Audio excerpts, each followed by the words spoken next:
cheers. මේ කෝපි ඩ්‍රාවනේ හදාගන්න තමයි යන්නේ. මේක හොඳට කාලම් කරගන්නවා. බලන්න මේකේ පාට.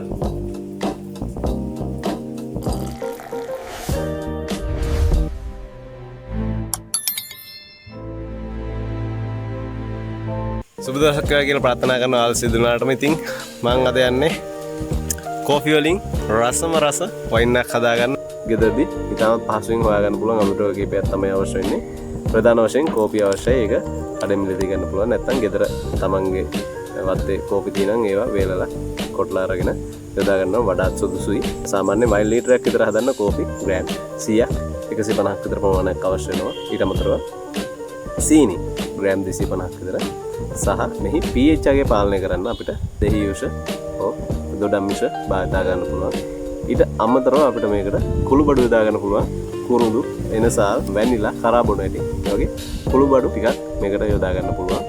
සහ මේකට පළතුරු යොදා ගන්න පුළුවන්. මේක පැසෙන්න අවශ්‍ය මාධ්‍ය පොඩ්ඩක් වැඩි දියුණු කරගන්න අපිට පළතුරු යොදා ගන්න පුළුවන්. කෙසෙල් නැත්තම් ගස් ලැබුවොත් මට හොයාගන්න පුළුවන් උනේ කෙසෙල් අද. ඊට අමතරව ප්‍රධාන වශයෙන් මේ ඇටවුම සාදා ගන්න අවශ්‍යයි.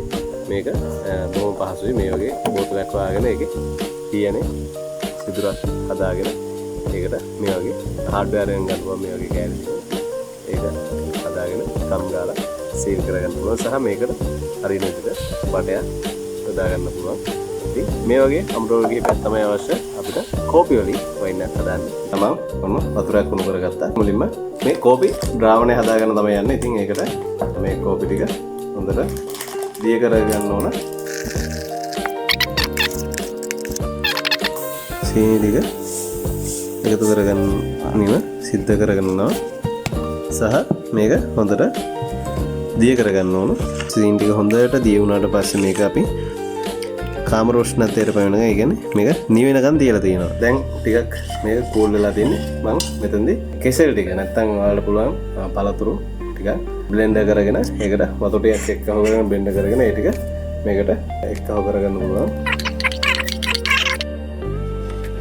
මේ විදිහට පළතුරු ටික එකතු කරගන්නතර පස්සේ මේක හොඳට කාලම් කරගන්නවා. ඊස්ට් වලට මේකේ පැසෙන්න මෙහි pH එක සාමාන්‍යයෙන් 3.4 3.5 4 ප්‍රමාණයකට වගේ තියාගන්න පුළුවන් නම් මේකේ පැසීමේ ක්‍රියාවලිය හොඳට වේගවත්ව සිද්ධ වෙනවා. ඉතින් ඒකට අපි යොදා ගන්නවා දෙහි යුෂ. මේකේ වයින් එක තව පොඩ්ඩක් ගුණාත්මක භාවය වැඩි දියුණු කරන්න මම මේකට තේ කෝප්පයක් පමණ සාමාන්‍යයෙන් අපි බ්ලැක් ටී ටිකක් හදාගෙන ඒකත් නිවෙනකන් තියාගත්තා. දැන් මේක නිවිලා තින්නේ. සහ අපිට කොහොමත් ඊස්ට් යොදා ගන්න ඕනේ. ඊස්ට් මේකට දාලා කවලම් කරත් හරි. නැත්නම් මම මේකටම ඊස්ට් ටිකත් කොහොම දාලා කවලම් කර ගැනීම සිද්ධ කළාම එකතු කරගන්නවා. ඉතින් ඔන්න අපේ මූලික වැඩ කටයුතු ටිකේ අවසාන අදියරට ඇවිල්ලා තිනවා. අපි මේකට එකතු කරගන්න අවශ්‍ය දේවල් ටික ඔක්කොම එකතු කරගෙන අවසන්. ආයෙත් මම කෙටියෙන් පැහැදිලි කරන්නම්. අපි මුලින්ම කෝපි එක හදාගත්තා. ඒකට සීනි එකතු කරගත්තා. ඒක කූල් වෙන්න තියුවා. ඊට පස්සේ මේකට අපි පළතුරු යුෂ එක දැම්මා. ඊට පස්සේ ඒක හොඳට කවලම් කරගත්තා. ඊට පස්සේ අපි දෙහි යුෂ දාගත්තා. ඒකත් හොඳට කවලම් කරගත්තා. ඊට පස්සේ තේ කෝප්පයක් පමණ එකතු කරගත්තා. ඊට පස්සේ ඊස්ට් ටික මේකට කවලම් කරගත්තා. ඊට පස්සේ අපිට පුළුවන් කුළු බඩු ටික එකතු කරගන්න. මම කුළු බඩු ටික මේකට දාලාම එකතු කරගන්න කියලා හිටියේ. අපිට පුළුවන් අපේ ඇටමුට අපි හදාගත්ත ද්‍රාවණය එකතු කරගන්න.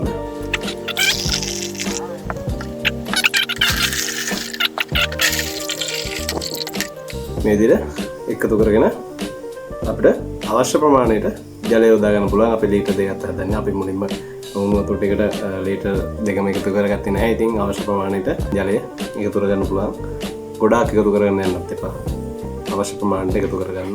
ඒ විදිහට අවශ්‍ය ප්‍රමාණයට ජලය එකතු කරන මම මෙන්න මේ විදිහට ද්‍රාවණය සාදාගෙන තිනවා. ඊට පස්සේ අපිට පුළුවන් මේකට කුරුඳු පොතු එනසාල් කරාබුන ඇටි වැනිලා වගේ දේවල් තියෙනවා එකතු කරගන්න පුළුවන්.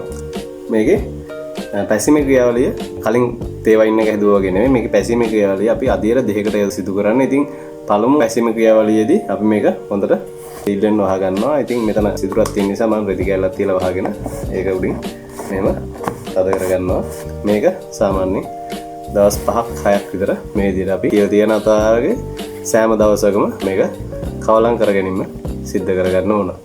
දවසකට පස්සේ ඔන්න ඔහොම තමයි පැසීමේ ක්‍රියාවලිය සිදු වෙන්නේ. ඔබට පේනවා ඇති බුබුලු දානවා සහ මේ පැසීමේ ක්‍රියාවලිය දැන් හොඳින් සිදු වෙමින් පවතිනවා. ඉතින් අපි මේක දවසකට වරක් මූඩි අරගෙන පොඩ්ඩක් කවලම් කර ගැනීම සිද්ධ කරන්න ඕන. ඒ විදිහට කවලම් කරගත්තට පස්සේ අපි මේක ආයෙත් වහලා ඉවරලා මම අද පොළු දෙන්න හේකුත් තියෙනවා. මේ පොඩ්ඩක් කුමාරේ පිට වෙලා තිබුණා. ඉතින් ඒක නැති වෙනවත් එක්ක හොර සීල් වෙන මේ විදිහට වහගන්නවා. මේක දවස් කිහිපයක් යනකම් මේ විදිහට තියලා තියන්න ඕන.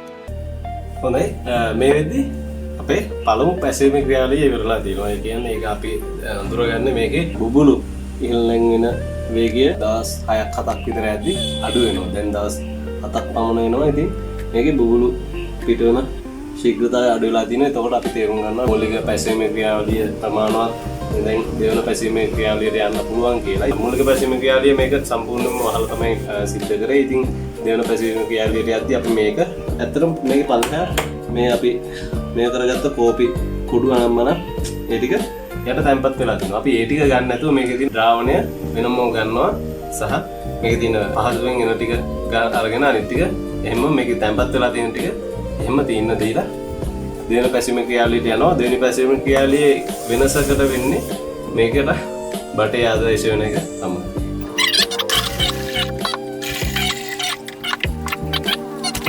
මේ බටය මෙහෙම නැවෙන විදිහට මෙහෙම පහළට නැවෙන විදිහට තියලා අපි මේක සෙලෝ ටේප් වලින් බැඳගෙන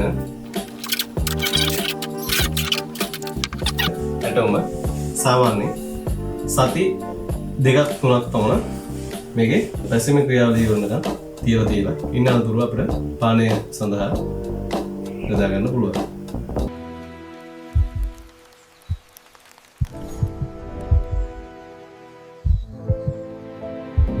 ඔයාලට මේ පේන්නේ දැන් දෙවෙනි පැසීමේ ක්‍රියාවලියේ දවස් 15ක් පමණ ගත වෙලා තියෙනවා. එතකොට මේ වෙද්දි මුළු කාලය සාමාන්‍යයෙන් දවස් 20කට වඩා වැඩි. ඉතින් මේ වෙද්දි පැසීමේ ක්‍රියාවලිය නැවතිලා වගේ තියෙන්නේ. ඉතින් මම ඊළඟට මේක බෝතල් කරලා දවස් 2-3ක් තියලා පානය කරලා බලන්න තමයි යන්නේ.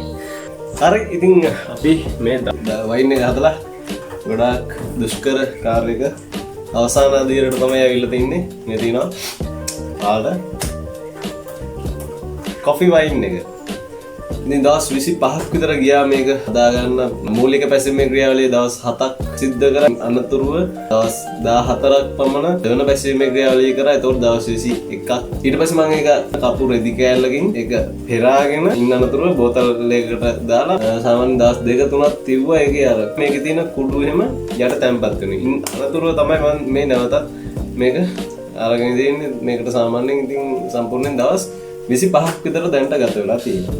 ඉතින් මම යන්නේ මේකේ අවසාන ස්ටෙප් එක මේක ටෙස්ට් කරලා බලන්න මේක මොන වගේ එකක් වෙයිද කියන එක බලන්න. තාම මම ටෙස්ට් කරලා නැහැ. ඉතින් මම හරි ආසාවෙන් බලාගෙන ඉන්නවා මේක මොන වගේ එකක් වෙයිද කියලා පොඩ්ඩක් බලන්න. හොඳයි මම දැන් යන්නේ මේක ටෙස්ට් කරලා බලන්න. ඉතින් දුෂ්කරකාරක අවසානයේ මොන වගේ රසවත් වෙයිද කියලා බලන්න. සුවඳ බලන්න මේකේ පාට සුවඳ කොපි සුවඳ එනවා. සහ මේකේ පාට කෝපි එකේ පාටට වඩා පොඩ්ඩක් අඩු වෙලා තියෙනවා. බීල බලමු මොන වගේ රසකේද කියලා. cheers.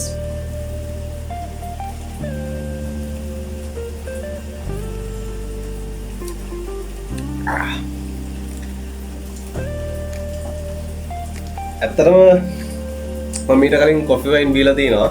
ඉතින් ඇත්තටම මම මීට කලින් මම හදලා බීලා තිනවා. මේක තරමක් වෙනස්. මේක මම කලින් හදද්දි මම නිකම්ම කොෆි දාලා වැඩි මුකුත් එකතු කරේ නැහැ. හැබැයි මම මේකට ගොඩක් දේවල් එකතු කරා. ඇත්තටම ඇත්තටම මට කියන්න පුළුවන් මේක හොඳ මට්ටමක තියෙනවා. ඔයාලත් බොන්න. ලොකු විශ්වාසයක් තියෙනවා ටිකක් හොඳට වදී කියලා.